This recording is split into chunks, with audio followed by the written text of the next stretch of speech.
Thank you for joining us this morning.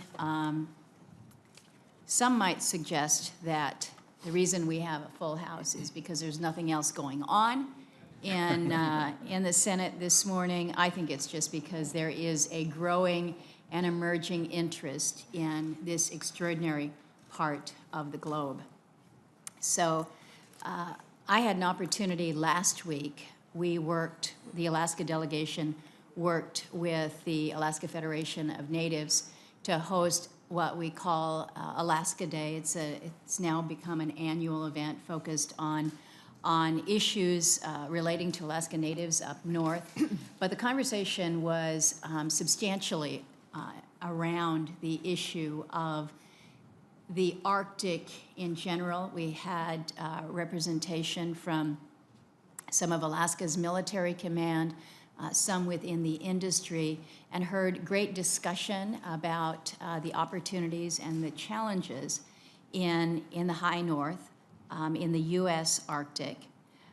But it really prompted the conversation about how we view the Arctic. And when I say we, it's everybody. It's how we in the United States view the Arctic. We're an Arctic nation because of my state of Alaska.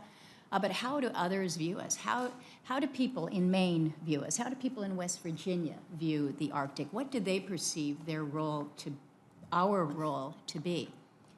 And also, how does the rest of the world view the United States and its responsibilities and obligations in the Arctic?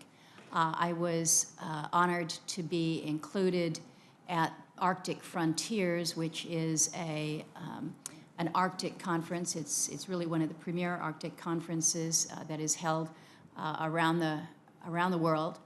It was in Tromsø, and so I took advantage of the Martin Luther King holiday and flew over there on Sunday, attended the conference on Monday, and was back here on Tuesday night.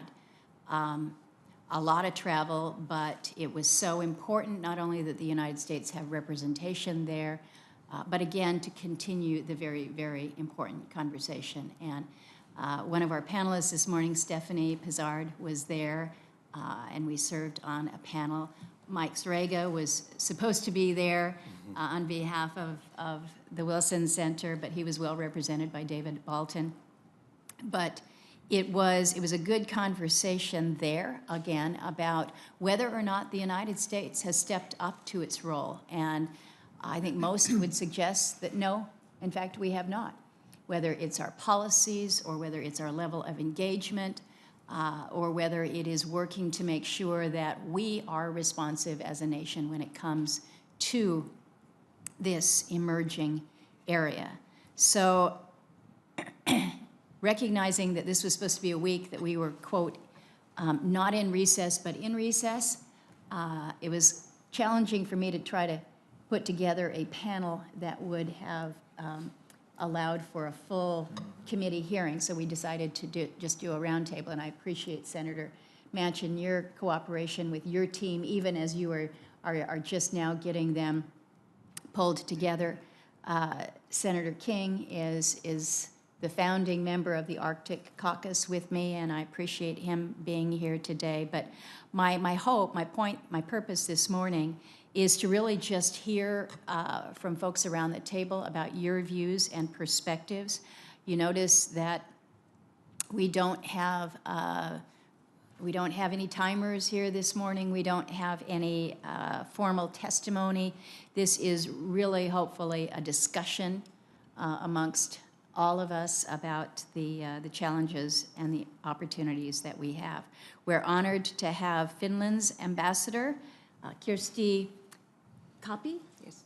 I'm never quite sure. The Scandinavian names are very difficult for me, but I'm trying hard. But it's wonderful to have the ambassador here with us, as well as Denmark's chargé d'affaires, Ambassador Heinrich Bensom-Han.